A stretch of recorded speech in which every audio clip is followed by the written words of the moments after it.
जय हिंद दोस्तों, आप सभी का स्वागत है HR स्टडी पॉइंट चैनल पर।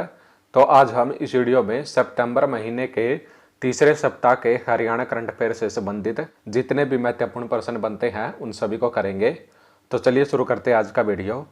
तो सबसे पहला प्रश्न है, हरियाणा के किस कृषि विज्ञान केंद्र को राष्ट्रीय स्तर पर सर्वश्रेष्ठ कृषि विज्ञान केंद्र के पुरस्कार से सम्मानित किया गया है?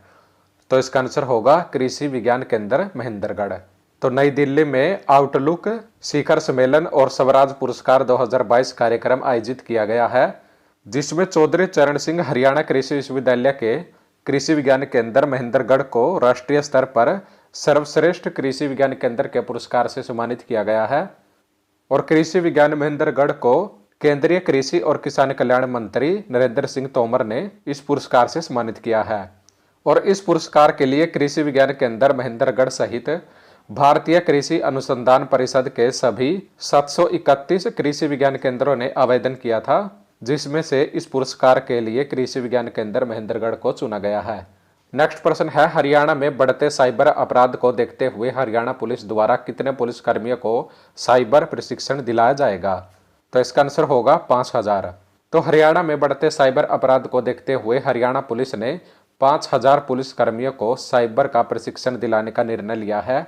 और यह प्रशिक्षण राष्ट्रीय साइबर अपराध प्रशिक्षण केंद्र साइट्रेन के पोर्टल पर ऑनलाइन किया जाएगा। और इसमें इच्छा के अनुसार पुलिस कर्मचारी और पुलिस अधिकारी हिस्सा ले सकेंगे।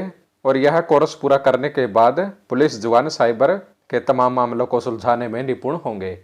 नेक्स्ट प्रश्न है, मोस्ट इंपोर्टेंट प्रश्न है ये, हरियाणा के पहलवान बजरंग पुनिया ने वर्ल्ड कुश्ती चैंपियनशिप 2022 में कौन सा मेडल जीतकर देश का नाम रोशन किया है? तो इसका आंसर होगा ब्रॉन्ज मेडल। तो हरियाणा के पहलवान बजरंग पुनिया ने सर्बिया की राजधानी बेलग्रेड में आयोजित वर्ल्ड चैंपियनशिप 2022 में कुश्ती की 65 किलोग्राम भार वर्ग में ब्रॉन्ज मेडल जीतकर देश का नाम रोशन किया है। और बजरंग पुनिया का विश्व कुश्ती चैंपियनशिप में यह चौथा पदक है। और इससे पहले भी बजरंग पुनिया ने 2013 में कांस्य पदक और 2018 में रजत पदक और 2019 में कांस्य पदक जीता था।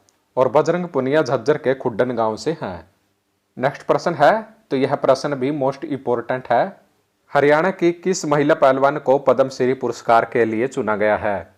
तो इसका आंसर होगा विनेश फोगाट। हरियाणा की पहलवान विनेश फोगाट को खेल के क्षेत्र में महत्वपूर्ण योगदान के लिए पद्मश्री पुरस्कार 2022 के लिए चुना गया है। और इनको 26 जनवरी 2023 को राष्ट्रपति द्वारा पद्मश्री पुरस्कार से सम्मानित किया जाएगा। और विनेश फोगाट हरियाणा के चरखी दादरी के बलाली गांव से है। नेक्स्ट प्रश्न है, देश में प्राकृतिक खेती को बढ़ावा देने के लिए किसे आधार और मुख्य शोध केंद्र के रूप में चुना गया है? तो इसका आंसर होगा गुरुकुल कुरुक्षेत्र। तो केंद्रीय कृषि और किसान कल्याण राज्य मंत्री कैलाश चौधरी ने घोषणा की है कि देश के प्रत्येक किसान को आत्मनिर्भर बनाने के उद्देश्य से देश में ICAR यानी कि Indian council of agriculture research और कृषि संस्थानों के माध्यम से प्राकृतिक खेती का रोल मॉडल तैयार किया जाएगा। और इस खेती का आधार और मुख्य शोध केंद्र गुरुकुल कुरुक्षेत्र रहेगा। और इस प्राकृतिक खेती को अपनाने और शोध करने के लिए देश के 425 कृषि विज्ञान केंद्रों और 20 बड़े कृषि संस्थानों के 25% भूमि पर प्रयोग किया जाएगा। नेक्स्ट प्रश्न है, हरियाणा के किस जिले में 30 करोड़ रुपए की लागत से एक्वा पार्क बनाया जाएगा? तो इसका आंसर होगा भिवानी। तो भिवानी जिले के गरवा गांव में 30 करोड़ रुपए की लागत से 25 एकड़ में एक्वा पार्क बनाया जाएगा। और इस एक्वा पार्क में मछली पालन से जुड़े नए नए शोध, मछली पालन की नई किस्म और बीज पर शोध किया जाएगा। और इससे मछली पालकों को सीधा लाभ मिलेगा। और इसकी घोषणा हरियाणा के मुख्यमंत्री मनोहर लाल ने की है। नेक्स्ट प्रश्न है, हरियाणा सरकार द्वारा फसल अवशेषों को जलाने की घटनाओं पर पूर्ण रूप से रोक लगाने के लिए किस पॉलिसी का प्रारूप तैयार किया गया है? तो इसका आंसर होगा Haryana XC2 management of paddy straw policy 2022। तो हरियाणा के मुख्य सचिव संजीव कौशल की अध्यक्षता में राज्य में फसल अवशेष जलाने की घटनाओं पर पूर्ण रूप से रोक लगाने तथा पराली का समुचित प्रबंधन सुनिश्चित करने हेतु नवीन एवं नवीकरणीय ऊर्जा विभाग द्वारा Haryana XC2 management of paddy straw policy 2022 का प्रारूप तैयार किया गया है। और Haryana XC2 management of paddy straw policy 2022 का उद्देश्य पराली आधारित बायोगैस बिजली परियोजनाओं, उद्योगों, कंप्रेस्ड बायोगैस संयंत्रों, अपशिष्ट से ऊर्जा संयंत्रों, हीट भट्ठों, पैकेजिंग सामग्री इत्यादि में निवेश को आकर्षित करने के लिए अनुकूल वातावरण बनाना है और इसके साथ ही किसानों को अपने खेतों में पराली को काटने, गठड़ी बनाने और स्टोर करने हेतु प्रोत्साहन करना तथा विभिन्न परियोजनाओं में उपयोग के लिए इसे बेचने की सुविधा प्रदान करना है। नेक्स्ट प्रश्न है, हरियाणा सरकार द्वारा थैलीसीमिया से ग्रस्त लोगों को प्रतिमाह कितने रुपए की राशि दी जाएगी? तो इसका आंसर होगा 2500 रुपये। हरियाणा में अब थैलीसीमिया से ग्रस्त लोगों को भी 2500 रुपये प्रतिमाह दिए जाएंगे और इनके साथ ही स्वास्थ्य जांच के लिए आवश्यक मेडिकल टेस्ट भी फ्री में होंगे ताकि बीमारी के इलाज पर होने वाले खर्च का भार व्यक्ति के परिजनों पर न पड़े। और यह घोषणा हरियाणा के मुख्यमंत्री मनोहर लाल ने गुरुग्राम में समरस हिंदू मंच द्वारा प्रधानमंत्री नरेंद्र मोदी के जन्मदिवस के उपलक्ष्य में आयोजित रक्तदान शिविर के अवसर पर की है। नेक्स्ट प्रश्न है, हरियाणा के किस जिले का रेलवे स्टेशन को विश्व स्तरीय रेलवे स्टेशन बनाने हेतु चयन किया गया है? तो इसका आंसर होगा फरीदाबाद। तो भारतीय रेल के रेलवे स्टेशनों के पुनर्विकास की महत्वाकांक्षी योजना के अंतर्गत हरियाणा के फरीदाबाद जिले के रेलवे स्टेशन को विश्व स्तरीय रेलवे स्टेशन बनाने हेतु चयन किया गया है और पुनर्विकास कार्यों के द्वारा इस रेलवे स्टेशन पर रेल यात्रियों की सुविधाओं के लिए प्रमुख उन्नयन कार्य किए जाएंगे और इस परियोजना पर कुल 262 करोड़ रुपए खर्च किए जाएंगे और इस योजना के अंतर्गत फरीदाबाद रेलवे स्टेशन पर दोनों ओर आइकॉनिक भवन बनाए जाएंगे और इसके साथ ही रेलवे स्टेशन पर एयरपोर्ट की तरह आगमन और प्रस्थान की अलग अलग सुविधा होगी और रेलवे स्टेशन के दोनों ओर मल्टी लेवल कार पार्किंग भी होगी।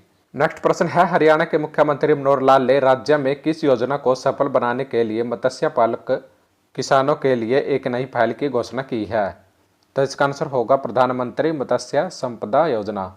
तो हरियाणा के मुख्यमंत्री मनोहर लाल ने राज्य में प्रधानमंत्री मत्स्य संपदा योजना को सफल बनाने हेतु मत्स्य पालक किसानों के लिए एक नई पहल की घोषणा की है और हरियाणा सरकार द्वारा पहल के अंतर्गत प्रधानमंत्री मत्स्य संपदा योजना के तहत केंद्र सरकार से आने वाली जो सब्सिडी देर से आती है तो वह सब्सिडी अब हरियाणा सरकार एडवांस में मत्स्य पालक किसानों को देगी और इसके साथ साथ मुख्यमंत्री मनोहर लाल ने मछली की खरीद व बिक्री के लिए झज्जर और गुरुग्राम में से किसी एक जिले में थोक मछली मार्केट स्थापित करने की घोषणा की है जिससे किसानों को आर्थिक तरक्की में भी लाभ मिलेगा। नेक्स्ट प्रश्न है, मध्य प्रदेश के इंदौर में आयोजित हुई 7वीं नेशनल प्रतियोगिता में भाग लेते हुए किसने 4 गोल्ड व 1 सिल्वर मेडल हासिल किए हैं? तो इसका आंसर होगा कुलदीप पंचाल। तो हरियाणा के कुलदीप पंचाल ने मध्य प्रदेश के इंदौर में आयोजित हुई 7वीं नेशनल प्रतियोगिता में भाग लेते हुए 4 गोल्ड मेडल व 1 सिल्वर मेडल जीता है और इन्होंने नेशनल प्रतियोगिता में 3 किलोमीटर रेस में गोल्ड मेडल और 5 किलोमीटर रेस में भी गोल्ड मेडल और 10 किलोमीटर वॉक रेस में भी गोल्ड मेडल और 21 किलोमीटर मैराथन में भी गोल्ड मेडल और 60 मीटर रेस में सिल्वर मेडल प्राप्त किया है। और कुलदीप पंचाल हरियाणा रोडवेज विभाग में गोहाना सब डिपो में चालक के पद पर कार्यरत हैं। नेक्स्ट प्रश्न है, पिंजौर में स्थित यादवेंद्र गार्डन के जीर्णोद्धार के लिए हरियाणा सरकार ने किसके साथ समझौता किया है? तो इसका आंसर होगा आगा खान फाउंडेशन।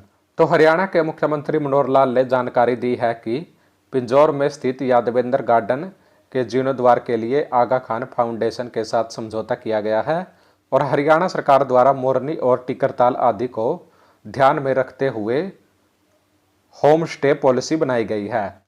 नेक्स्ट प्रश्न है, अंतर्राष्ट्रीय गीता महोत्सव के तहत 3 दिवसीय गीता जयंती कहाँ मनाई गई है?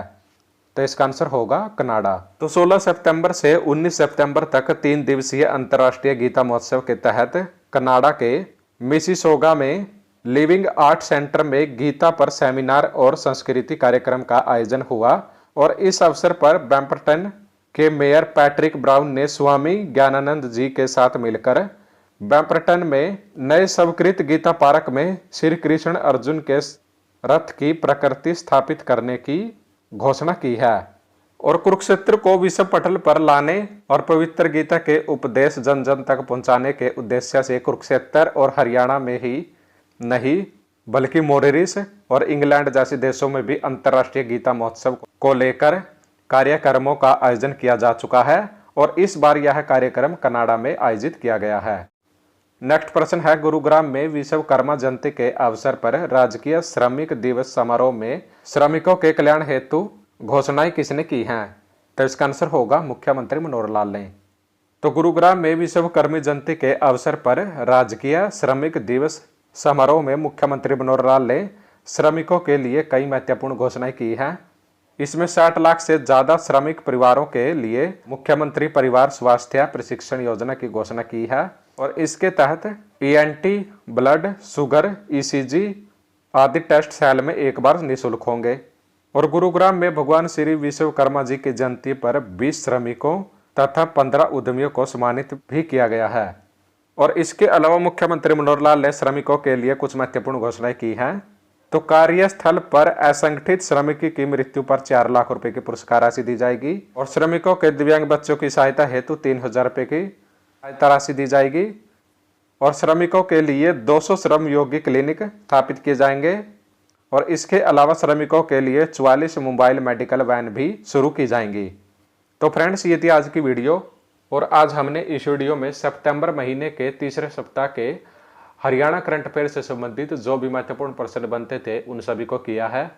और अगर आपको आज की वीडियो अच्छी लगी है तो प्लीज़ वीडियो को लाइक करें और अगर आप हमारे चैनल पर नए हैं तो प्लीज़ चैनल को जरूर सब्सक्राइब कर लीजिए और बेल आइकन को जरूर प्रेस कर लीजिए ताकि आने वाली सब वीडियो की नोटिफिकेशन आपको समय समय पर मिलती रहे। तो चलिए फ्रेंड्स, मिलते हैं नेक्स्ट वीडियो में। जय हरियाणा, जय भारत।